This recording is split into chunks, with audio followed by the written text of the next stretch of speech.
দিৱসৰ তিৰংগ পতাকাৰ তলত থিয় হৈ আমি মিছন বসুন্ধৰাৰ তৃতীয় সংস্কৰণ আমি 2 অক্টোবৰৰ পৰা আৰম্ভ কৰাৰ সিদ্ধান্ত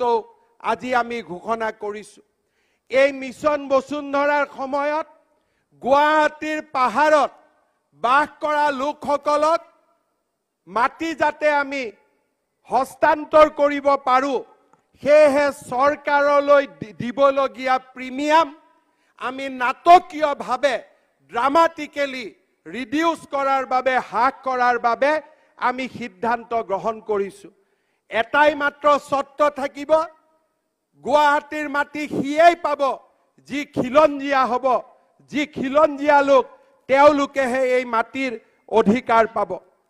ইয়াৰ লগে লগে আমাৰ অসমৰ চাহ বাগিচাসমূহৰ লাইনৰ মাটি যাতে আমি চাহ বাগিচাৰ শ্ৰমিকসকলক উভতাই পাব পাৰোঁ, তাৰ বাবেও এটা দীৰ্ঘম্যাদী কামৰ আৰম্ভণি আমি এই বছৰৰ পৰা কৰিব বিচাৰিছোঁ।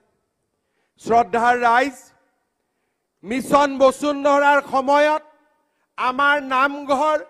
আমাৰ বিদ্যালয়, আমাৰ চৰকাৰৰ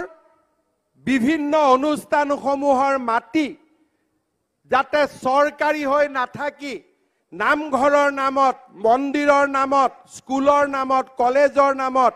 বিদ্যালয়ৰ নামত আবণ্টিত হ'ব পাৰে, তাৰ বাবেও আমি বিশেষ ব্যৱস্থা গ্ৰহণ কৰিম। ৰাজ্যৰ ৰাজহ আইনে আৰু ৰাজহ ব্যৱস্থাই যাতে প্ৰতিগৰাকী লোকক সহজভাৱে সেৱা আগবঢ়াব পাৰে, তাৰ বাবে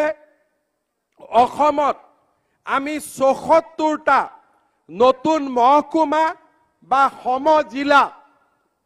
আমি অহা 2 অক্টোবৰত নিৰ্মাণ কৰাৰ বাবে সিদ্ধান্ত গ্ৰহণ কৰি